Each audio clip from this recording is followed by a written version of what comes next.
fast asleep with Gina Marie. Hi, I'm Gina. Marie's busy right now. How has your day been? I hope very well, and if not, let's get it there. You are here for a classic short story from a classic author, and it's actually literature, not a waste of your time. Please remember, to keep us here for you, be sure to like, comment, and subscribe. And don't forget to drop in the key word at the end of the episode. Thanks. This week, we are here for the conclusion of our Joyce Carol Oates story. If you have not heard last week's episode, you'll want to do that now, and then you'll be able to catch up a little bit on our author. Last week, we alerted you to her mention of suicide. Very important. And the crisis hotline here in the U.S. is just 988. Well, what we didn't prepare you for was the setting. No, we did not. 1972 and the sexual revolution.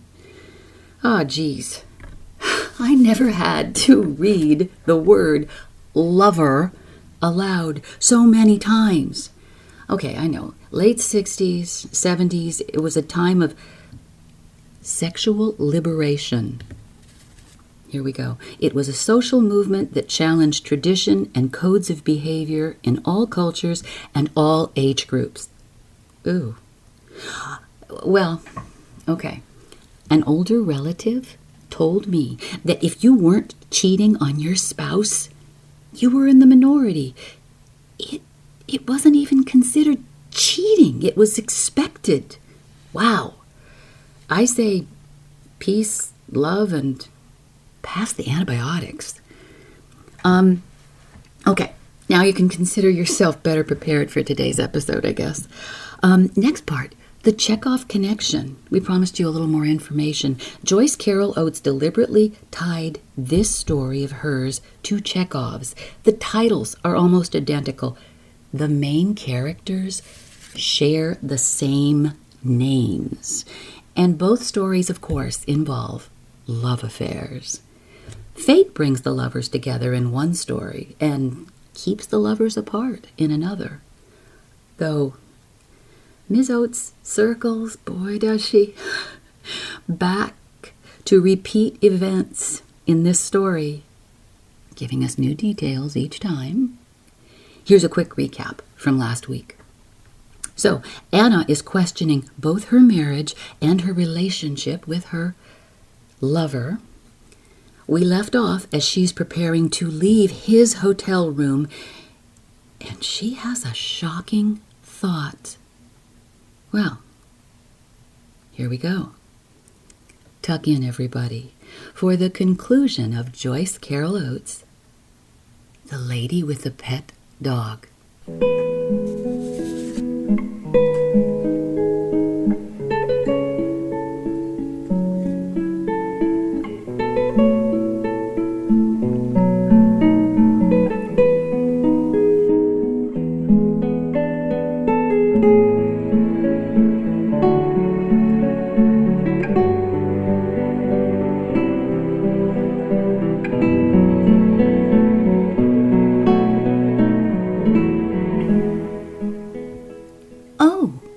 She thought, suddenly, I will follow you back and kill you. You and her and the little boy. What is there to stop me? She left him.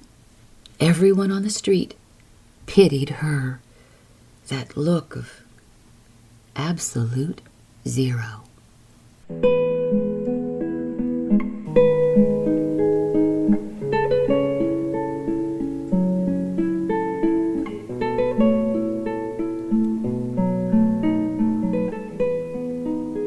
Part 3. A man and a child approaching her. The sharp, acrid smell of fish, the crashing of waves. Anna pretended not to notice the father with his son. There was something strange about them, that frank, silent intimacy, too gentle, the man's bare feet in the water, and the boy a few feet away, leaning away from his father. He was about 9 years old, and still his father held his hand. A small yipping dog, a golden dog, bounded near them. Anna turned shyly back to her reading. She did not want to have to speak to these neighbors. She saw the man's shadow falling over her legs and then over the pages of her book, and she had the idea that he wanted to see what she was reading. The dog nuzzled her. The man called him away. She watched them walk down the beach. She was relieved that the man had not spoken to her. She saw them in town later that day, the two of them, brown-haired and patient, now wearing sandals, walking with that same look of care. The man's white shorts were soiled and a little baggy. His pullover shirt was a faded green. His face was broad, the cheekbones wide, spaced widely apart. The eyes stark in their sockets, as if they fastened onto objects for no reason, ponderous and edgy. The little boy's face was pale and sharp. His lips were perpetually parted. Anna realized that the child was blind. The next morning, early, she caught sight of them again. For some reason, she went to the back door of her cottage. She faced the sea breeze eagerly. Her heart hammered. She had been here in her family's old house for 3 days, alone, bitterly satisfied at being alone, and now it was a puzzle to her how her soul strained to fly outward to meet with another person. She watched the man with his son, his cautious, rather stooped shoulders above the child's small shoulders. The man was carrying something. It looked like a notebook. He sat on the sand, not far from Anna's spot of the day before, and the dog rushed up to them. The child approached the edge of the ocean timidly. He moved in short, jerky steps, his legs stiff.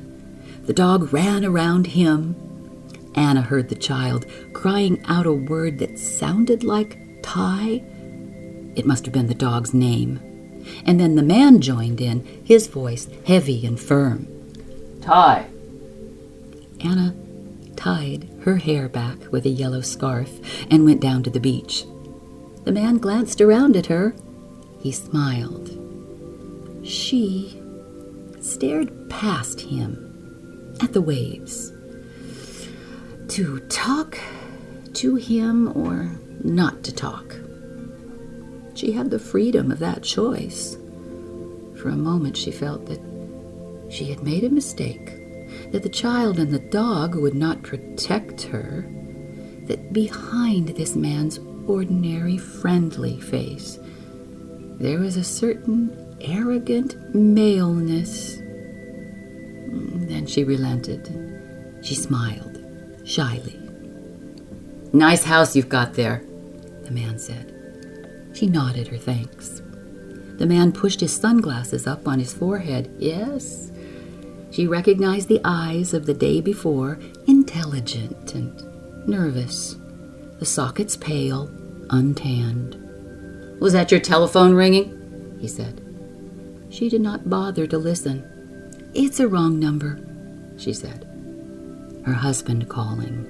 She had left home for a few days to be alone. But the man, settling himself on the sand, seemed to misinterpret this. He smiled in surprise, one corner of his mouth higher than the other. He said nothing. Anna wondered, what is he thinking? The dog was leaping about her, panting against her legs, and she laughed in embarrassment. She bent to pet it, grateful for its busyness. Now don't let him jump up on you, the man said. Oh, he's a nuisance. The dog was a small golden retriever, a young dog. The blind child, standing now in the water, turned to call the dog to him. His voice was shrill and impatient. Our house is the third one down, the white one, the man said. She turned, startled. Oh, did you buy it from Dr. Patrick? Did he die? Yes, finally. Her eyes wandered nervously over the child and the dog. She felt the nervous beat of her heart out to the very tips of her fingers, the fleshy tips of her fingers. Little hearts were there, pulsing. What is he thinking? The man had opened his notebook. He had a piece of charcoal, and he began to sketch something. Anna looked down at him. She saw the top of his head, his thick brown hair, the freckles on his shoulders, the quick, deft movement of his hand. Upside down, Anna, herself, being drawn. She smiled in surprise. Let me draw you. Sit down, he said. She knelt awkwardly a few yards away. He turned the page of the sketch pad. The dog ran to her, and she sat, straightening out her skirt beneath her and flinching from the dog's tongue. "Ty!" cried the child. Anna sat, and slowly the pleasure of the moment began to glow in her. Her skin flushed with gratitude. She sat there for nearly an hour. The man did not talk much. Back and forth the dog bounded, shaking itself. The child came to sit near them in silence. Anna felt that she was drifting into a kind of trance while the man sketched her. 6 rapid sketches. The surface of her face given up to him. Where are you from? The man asked. Ohio. My husband lives in Ohio. She wore no wedding band. Your wife? Anna began. Yes. Is she here? No, not right now. She was silent, ashamed. She had asked an improper question. But the man did not seem to notice. He continued drawing her, bent over the sketch pad. When Anna said she had to go, he showed her the drawings, one after another, of her, Anna, recognizably Anna.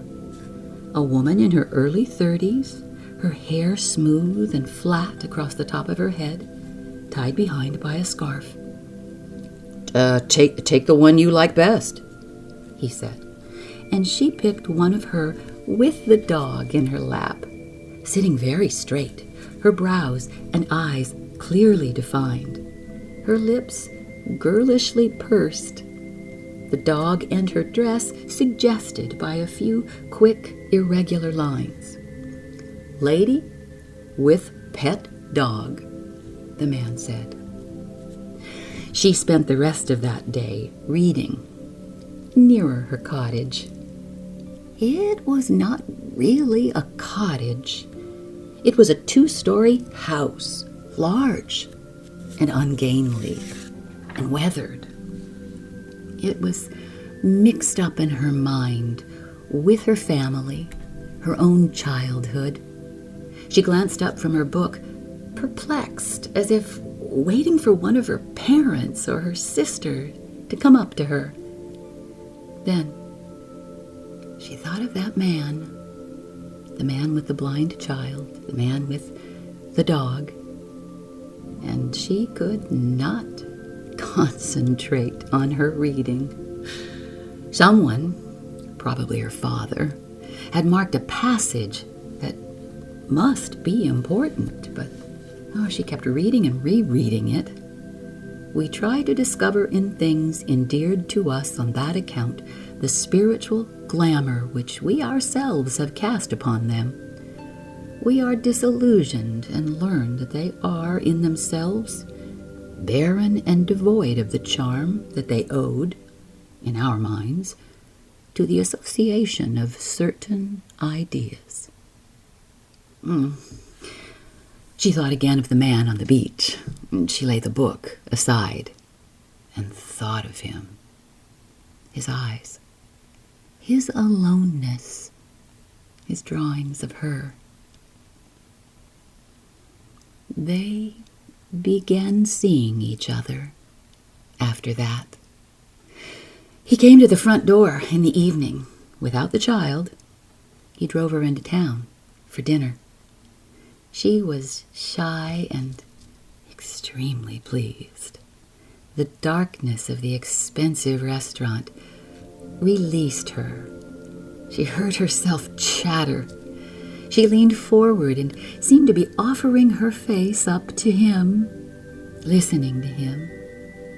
He talked about his work on a Long Island newspaper, and she seemed to be listening to him as she stared at his face, arranging her own face into the expression she had seen in that charcoal drawing. Did he see her like that, then? Girlish and withdrawn and patrician.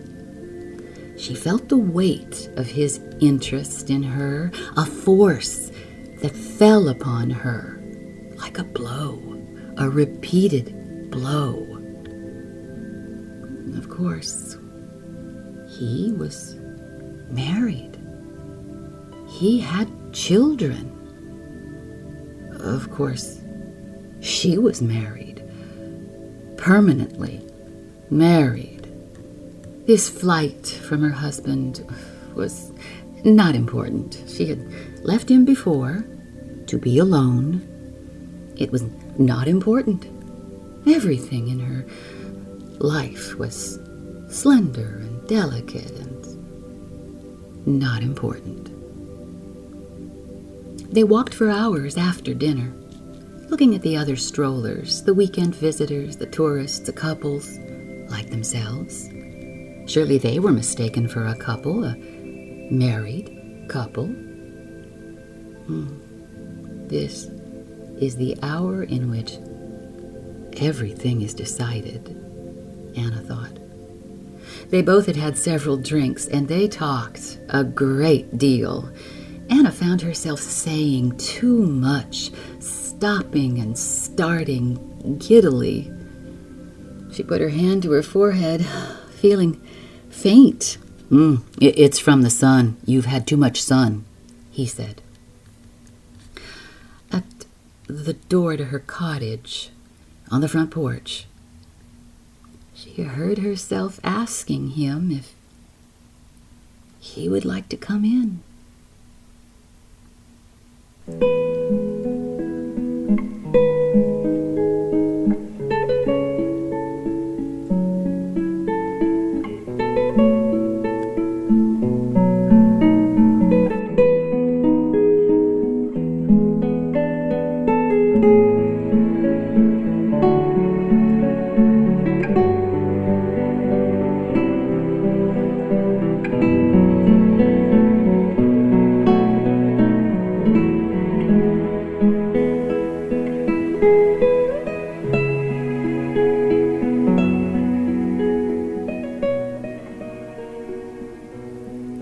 Door to her cottage, on the front porch, she heard herself asking him if he would like to come in. She allowed him to lead her inside, to close the door. This is not important, she thought, clearly. He doesn't mean it. He doesn't love me. Nothing will come of it. She was frightened. Yet it seemed to her necessary to give in. She had to leave Nantucket with that act completed. An act of adultery. An accomplishment she would take back to Ohio and to her marriage. Later, incredibly, she heard herself asking, Do you love me?" "You're so beautiful," he said, amazed. She felt this beauty, shy and glowing and centered in her eyes. He stared at her. In this large, drafty house, alone, together, they were like accomplices, conspirators. She could not think, how old was she? Which year was this? They had done something unforgivable together, and the knowledge of it was tugging at their faces. A cloud seemed to pass over her. She felt herself smiling shrilly. Afterward, a peculiar raspiness, a dryness of breath. He was silent. She felt a strange, idle fear, a sense of the danger outside this room and this old comfortable bed, a danger that would not recognize her as the lady in that drawing, the lady with the pet dog.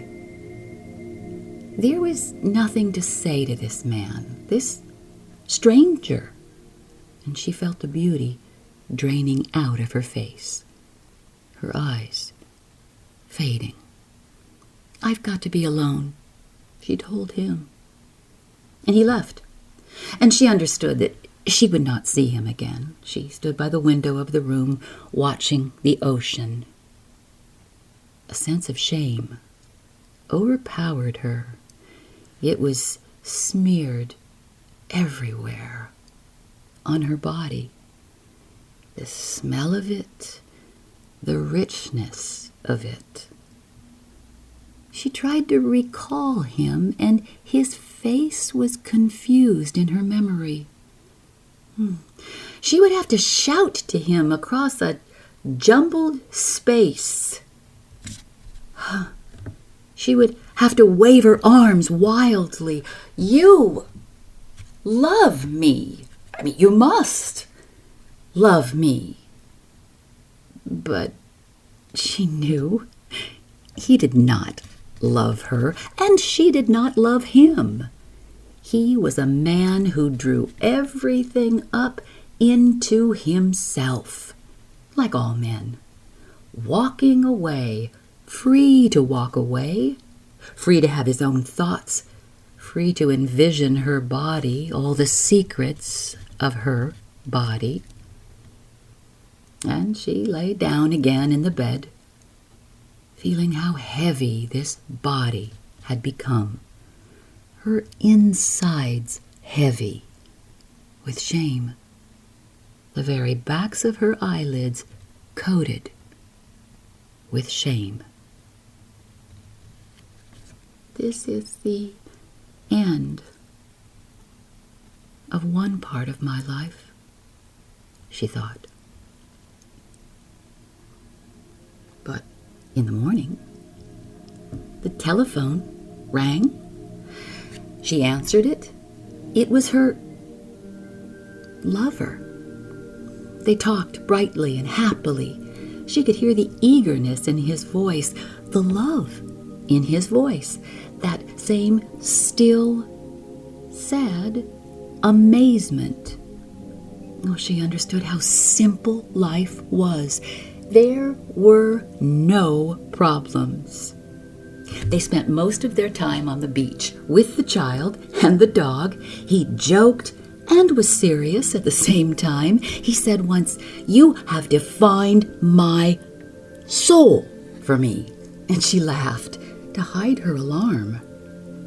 In a few days, it was time for her to leave. He got a sitter for the boy and took the ferry with her to the mainland. Then rented a car to drive her up to Albany. She kept thinking, now something will happen. It will come to an end. But most of the drive was silent and hypnotic. She wanted him to joke with her, to say again that she had defined his soul for him. But he drove fast. He was serious. She distrusted the hawkish look of his profile. She did not know him at all. At a gas station, she splashed her face with cold water. Alone in the grubby little restroom, shaky and very much alone. In such places are women totally alone with their bodies. The body grows heavier and more evil in such silence. On the beach, everything had been noisy with sunlight and gulls and waves. Here, as if run to earth, everything was cramped and silent and dead. She went outside, squinting, and there he was, talking with the station attendant. She could not think, as she returned to him, whether she wanted to live or not. She stayed in Albany for a few days and then flew home to her husband. He met her at the airport near the luggage counter, where her 3 pieces of pale brown luggage were brought to him on a conveyor belt to be claimed by him. He kissed her on the cheek. They shook hands, a little embarrassed. She had come home again. How will I live out the rest of my life? She wondered. In January, her lover spied on her. She glanced up and saw him in a public place in the DeRoy Symphony Hall. She was paralyzed with fear. She nearly fainted. In this faint, she felt her husband's body loving her, working its love upon her. And she shut her eyes harder to keep out the certainty of his love. Sometimes he failed at loving her. Sometimes he succeeded. It had nothing to do with her, or her pity, or her 10 years of love for him. It had nothing to do with the woman at all. It was a private act, accomplished by a man, a husband or a lover, in communion with his own soul, his manhood. Her husband was 42 years old now, growing slowly into middle age, getting heavier and softer. Her lover was about the same age, narrower in the shoulders, with a full, solid chest, yet lean, nervous. She thought in her paralysis of men and how they love freely and eagerly, so long as their bodies are capable of love for a woman. And then as love fades in their bodies, it fades from their souls, and they become immune and immortal and ready to die. Her husband was a little rough with her, as if impatient with himself. "I love you," he said fiercely, angrily. And then, ashamed, he said, "Did I hurt you?" "You didn't hurt me," she said. Her voice was too shrill for their embrace. While he was in the bathroom, She went to her closet and took out that drawing of the summer before. There she was, on the beach at Nantucket, a lady with a pet dog, her eyes large and defined, the dog in her lap hardly more than a few snarls, a few coarse, soft lines of charcoal, her dress smeared, her arms oddly limp, her hands not well drawn at all. She tried to think, did she love the man who had drawn this? Did he love her? The fever in her husband's body had touched her and driven her temperature up. And now she stared at the drawing with a kind of lust, fearful of seeing an ugly soul in that woman's face, fearful of seeing the face suddenly through her lover's eyes. She breathed quickly and harshly, staring at the drawing. And so, the next day, she went to him at his hotel. She wept, pressing against him, demanding of him. What do you want? Why are you here? And why don't you let me alone? He told her that he wanted nothing. He expected nothing. He would not cause trouble. I want to talk about last August, he said. Don't, she said. She was hypnotized by his gesturing hands, his nervousness, his obvious agitation. He kept saying, I understand. I'm making no claims upon you. They became lovers again. He called room service for something to drink, and they sat side by side on his bed, looking through a copy of The New Yorker, laughing at the cartoons. It was so peaceful in this room, so complete. They were on a holiday. It was a secret holiday, 4:30 in the afternoon on a Friday, an ordinary Friday. A secret holiday. I won't bother you again, he said. He flew back to see her again. In March and in late April, he telephoned her from his hotel, a different hotel each time, and she came to him at once. She rose to him in various elevators. She knocked on the doors of various rooms.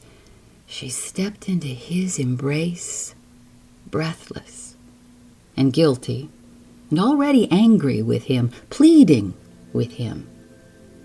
One morning, in May, when he telephoned, she pressed her forehead against the door frame and could not speak.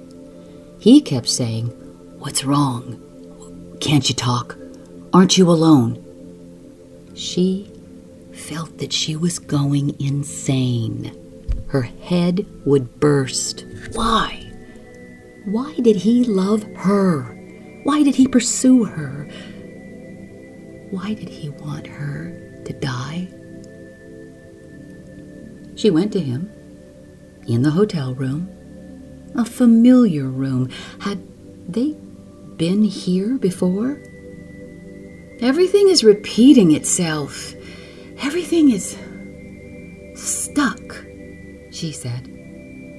He framed her face in his hands and said that she looked thinner. Was she sick? What was wrong?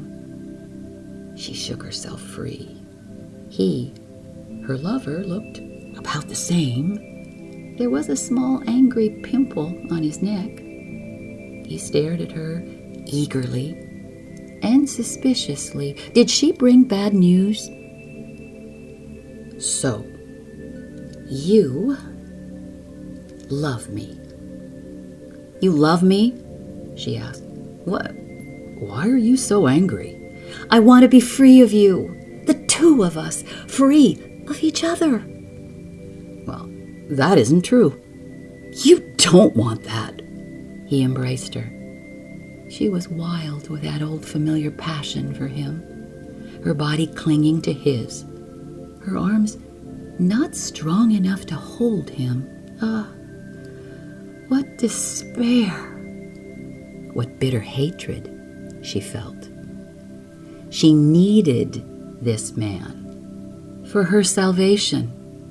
He was all she had to live for, and yet she could not believe in him. He embraced her thighs, her hips, kissing her, pressing his warm face against her. And yet she could not believe in him. Not really. Well, she needed him in order to live. But he was not worth her love. He was not worth her dying. She promised herself this when she got back home. When she was alone, she would draw the razor more deeply across her arm. The telephone rang and he answered it. A wrong number. Jesus, he said. They lay together, still. She imagined their posture like this, the two of them, one figure, one substance. And outside this room and this bed, well, there was a universe of disjointed, separate things, blank things, that had nothing to do with them. She would not be Anna out there, the lady in the drawing, and he would not be her lover. I love you so much, she whispered. Oh, please don't cry. We have only a few hours. Please. It was absurd. Their clinging together like this. She saw them as a single figure in a drawing, their arms and legs entwined, their heads pressing mutely together. Helpless substance, so heavy and warm and doomed. It was absurd that any human being should be so important to another human being. She wanted to laugh. A laugh might free them both. She could not laugh. Sometime later he said, as if they had been arguing, "Look, it's you. You're the one who doesn't want to get married. You lie to me." Lie to you? "You love me, but you won't marry me because you want something left over, something not finished. All your life you can attribute your misery to me, to our not being married. You are using me." "Stop it. You'll make me hate you," she cried. "You can say to yourself that you're miserable because of me. We will never be married. You will never be happy. Neither one of us will ever be happy." I don't want to hear this, she said. She pressed her hands flatly against her face. She went to the bathroom to get dressed. She washed her face and part of her body quickly. The fever was in her, in the pit of her belly. She would rush home and strike a razor across the inside of her arm and free that pressure, that fever, the impatient bulging of the veins. An ordeal over. The demand of the telephones ringing, that ordeal over. The nuisance of getting the car and driving and all that 5 o'clock traffic. An ordeal too much for this woman. The movement of this stranger's body in hers. Over. finished. Now, dressed, a little calmer, they held hands and talked. They had to talk swiftly to get all their news in. He did not trust the people who worked for him. He had no faith. His wife had moved to a textbook publishing company and was doing well. She had inherited a Ben Shahn painting from her father and wanted to touch it up a little, though she was crazy. His blind son was at another school, doing fairly well.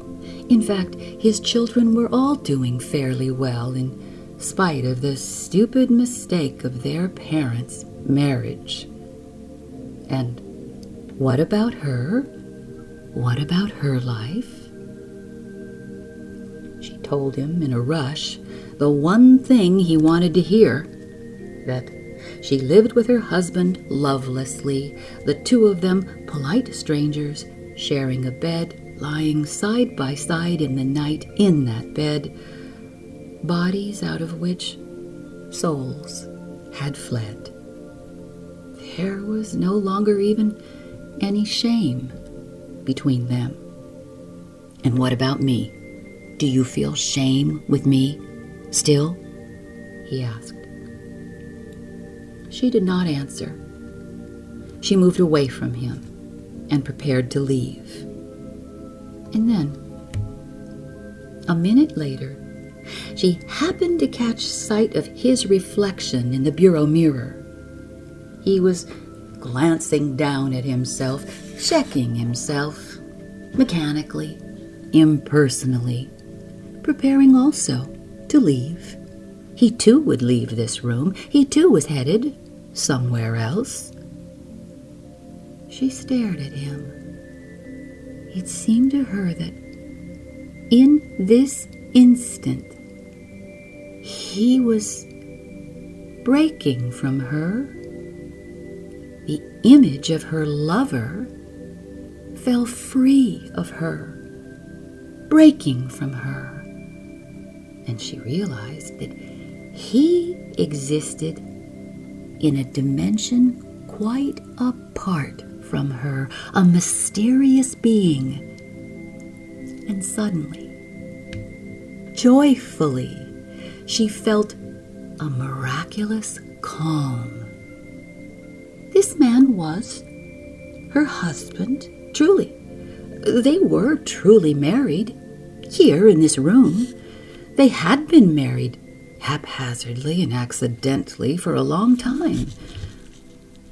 In another part of the city, she had another husband. A husband.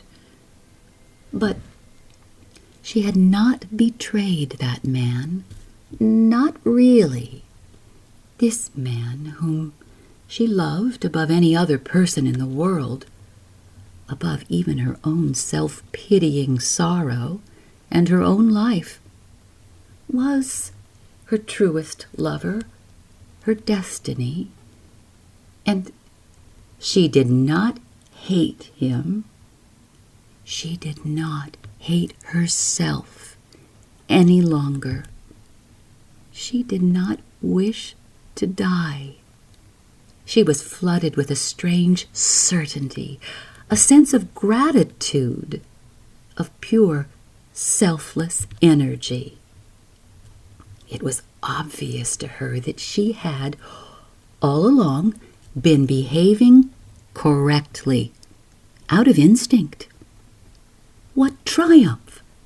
To love like this in any room, anywhere, risking even the craziest of accidents.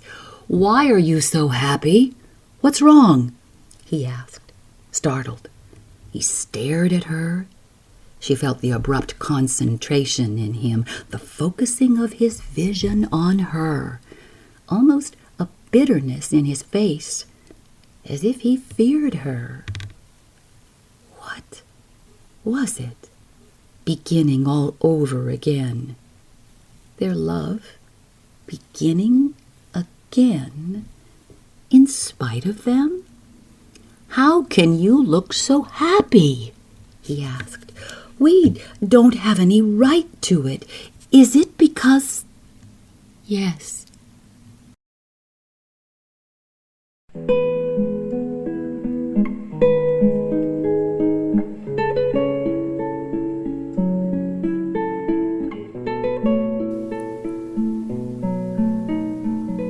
If you or someone you know is struggling with thoughts of suicide, please reach out.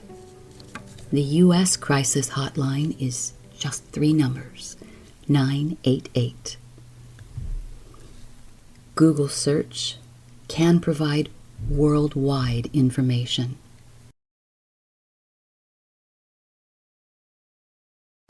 Introduction information today came from The Unruly Genius of Joyce Carol Oates by Leo Robson, critic at large for The New Yorker. The music today was Cavatina by John Williams and Sleep Music, Delta Waves. You can reach me at fastasleepwithginamarie44 at gmail.com or find Fast Asleep with Gina Marie on Instagram or Facebook. And please remember to like, comment, or subscribe. Thank you. Keyword: revolution. Good night.